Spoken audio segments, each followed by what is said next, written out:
Matthew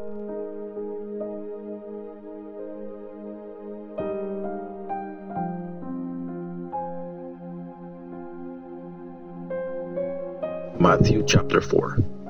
Tinukso ng devil si Jesus. Dinala ng espiritu si Jesus sa desert para tuksuhin ng devil. Hindi kumain si Jesus sa loob ng 40 days at 40 nights, kaya nagutom siya. Dumating ang devil at sinabi, "Kung ikaw nga ang Son of God, utusan mo ang mga batong ito na maging tinapay." Pero sumagot si Jesus, "Sinabi sa Scripture, hindi lang sa tinapay nabubuhay ang tao, kundi sa bawat salitang nanggagaling sa bibig ng Diyos."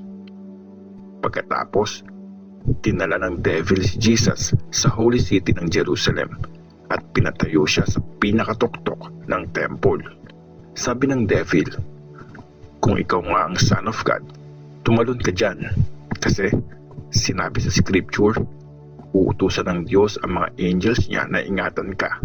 Mga kamay nila ang sasalo sa iyo para hindi masaktan ang mga paa mo sa bato." Sumagot si Jesus, "Sinasabi din sa Scripture, huwag mong susubukin ang Panginoon mong Diyos." Tapos, dinala ng devil si Jesus sa napakataas na bundok. Pinakita sa kanya ang lahat ng mga kaharian ng mundo at iyaman ng mga ito.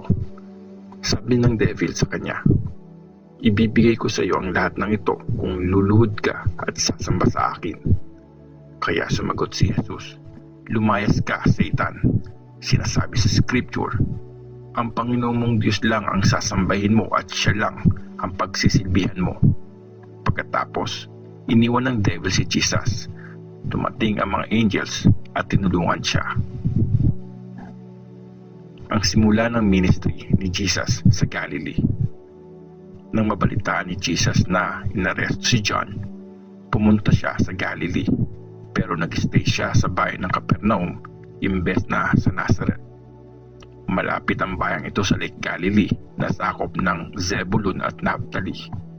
Kaya natupad ang sinabi ni Prophet Isaiah, "Mga lupain ng Zebulun at Naphtali, daan na papuntang dagat, sa kabilang side ng Jordan, Galilee, lupain ng mga Gentiles.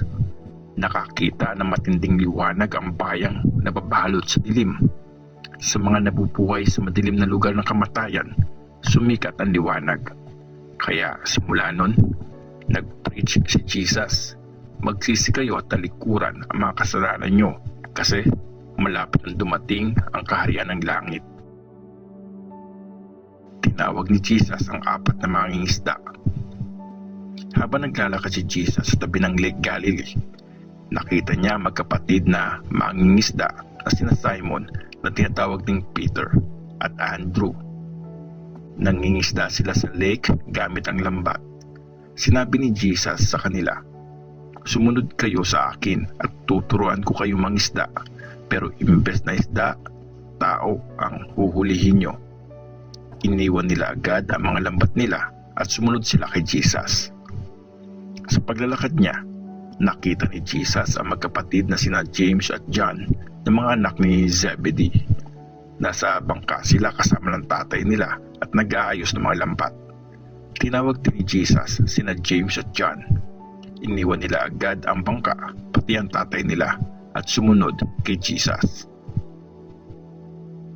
Nagturo, nag-preach at nagpagaling si Jesus.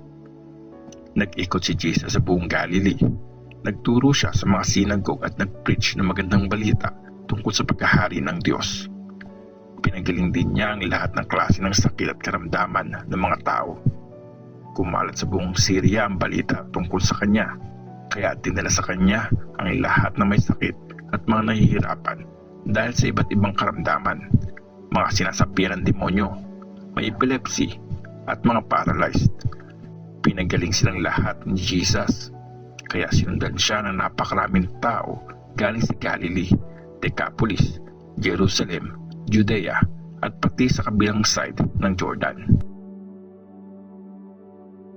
Matthew chapter 5. Nag-preach si Jesus sa bundok. Nung makita ni Jesus ang napakaraming tao, umakyat siya sa bundok at saka umupo. lumapit ang mga disciples sa kanya at nagsimula siyang magturo sa kanila. Ang mga blessed. Blessed ang mga taong walang inaasahan except ang Diyos, kasi ang kaharian ng langit ay para sa kanila. Blessed ang mga sobrang nalulungkot kasi pasasayahin sila ng Diyos. Blessed ang mga may mababang loob kasi mamanahin nila ang daigdig. Blessed ang mga nagugutom at nauuhaw sa pagsunod sa kalooban ng Diyos kasi bubusugin sila. Blessed ang mga maawain kasi maaawa din ang Diyos sa kanila. Blessed ang mga taong malinis ang puso kasi makikita nila ang Diyos. Blessed ang mga gumagawa ng paraan para sa kapayapaan kasi tatawagin sila mga anak ng Diyos. Blessed ang mga inaapi dahil sa pagsunod nila sa kalooban ng Diyos kasi para sa kanila ang kaharian ng langit. Blessed kayo pag iniinsulto, inaapi at pinagbibintangan kayo ng lahat ng uri ng kasamaan na di naman totoo dahil sumusunod kayo sa akin. Matuwa kayo at mag-celebrate kasi malaki ang reward nyo sa langit. Ganito din pinahirapan ang mga prophets na nauna sa inyo. Asin at ilaw. Kayo ang asin ng buong mundo, pero pag wala ng alat ang asin, paano uli ito mapapaalat? Wala nang kwenta yon. Itatapon at tatapakan na lang yon ng mga tao. Kayo ang ilaw ng mundo. Di pwedeng maitago ang isang syudad na tinayo sa mataas na lugar. Walang tao nagsisindi ng ilaw para takpan ng malaking bowl. Instead, nilalagay ang ilaw sa tamang patungan para magbigay ng liwanag sa lahat ng nasa bahay. Ganon din naman, dapat paliwanagin nyo ang ilaw nyo sa harap ng mga tao para makita nila ang mga mabubuting ginagawa nyo at purihin ang inyong Ama na nasa langit. Ang teaching tungkol sa law ni Moses. Huwag niyong isipin na dumating ako para baliwalain ang law ni Moses at ang mga teachings ng mga prophets. Actually, dumating ako hindi para baliwalain kundi para tuparin yon. Tandaan nyo, mawawala ang langit at lupa, pero ni isang letra, kahit ang pinakamalit na detalye ng law ay hindi mawawala ng bisa hanggang di natutupad ang lahat ng iyon. Kaya tatawaging pinamababa sa kaharian ng langit ang sinumang di sumusunod sa pinaka hindi importante sa mga utos at nagtuturo ng ganito sa mga tao. Pero tatawaging dakila sa kaharian ng langit ang sinumang sumusunod sa mga utos at nagtuturo nito sa iba. Sinasabi ko sa inyo, kung katulad lang ng pagsunod ng mga teachers ng law at mga Pharisees ang pagsunod niyo sa kalooban ng Diyos, hindi kayo makakapasok sa kaharian ng langit. Ang teaching tungkol sa galit. Narinig nyo na sinabi sa mga ancestors nyo, huwag kang papatay. Pag pumatay ang isang tao, hahatulan siya. Pero sinasabi ko naman sa inyo, hahatulan ang sinumang magalit sa kapatid niya. Mananagot sa Jewish Council ang sinumang mang-insulto sa kapatid niya at sinumang magsabi ng bobo sa kapatid niya ay manganganib na maparusahan sa apoy ng impyerno. So, kung magbibigay ka ng offering para sa Diyos sa altar, pero naalala mong may sama ng loob ang kapatid mo sa iyo, iwanan mo muna ang offering mo sa harap ng altar at puntahan mo siya agad. Makipag-ayos ka muna sa kanya at saka ka bumalik para ibigay ang offering mo. Pag may nagdemanda sa iyo, makipag-ayos ka agad bago pa makarating sa korte ang kaso nyo. Kung hindi, dadalhin ka niya sa judge, ipapaaresto sa pulis at ipapakulong ka. Tandaan mo, di ka makakalabas hanggang di mo nababayaran ang pinakahuling barya na dapat mong bayaran. Ang teaching tungkol sa pangangaliwa.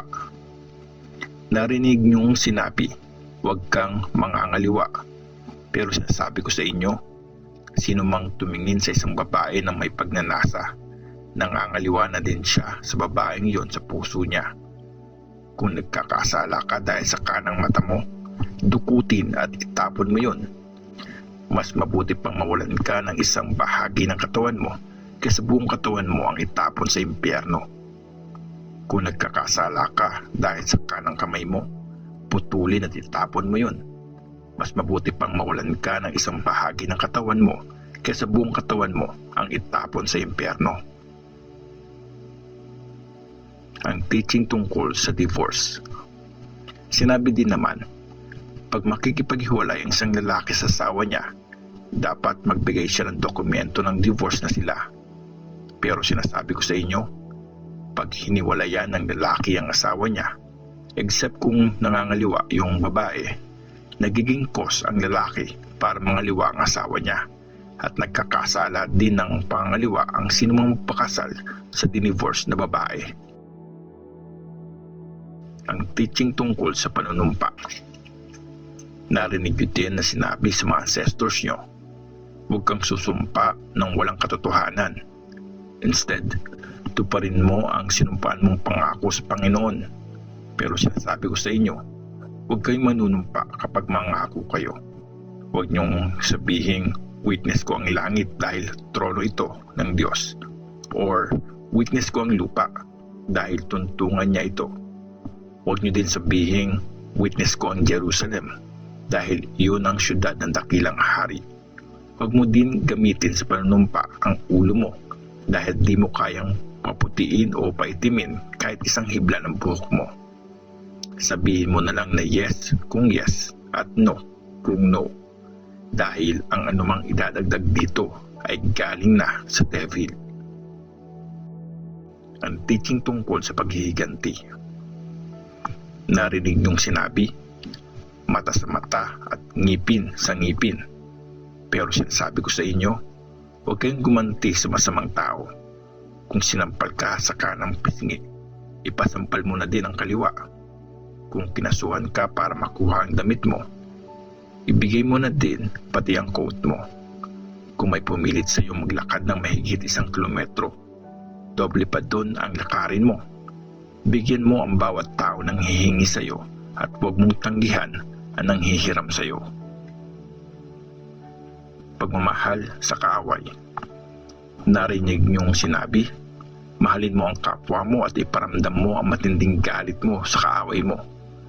Pero sinasabi ko sa inyo, mahalin niyo ang mga kaaway niyo at ipag-pray niyo ang mga nagpapahirap sa inyo para maging mga anak kayo ng inyong amang sa langit. Dahil pinapasikat niya ang araw sa masasama, pati na din sa mabubuti. At nagpapadala siya ng ulan sa mga gumagawa ng mabuti at ng di mabuti. Kung ang mahal nyo lang ay ang mga nagmamahal sa inyo, anong aasahan nyong reward? Diba? Ginagawa din yan ng mga tax collectors.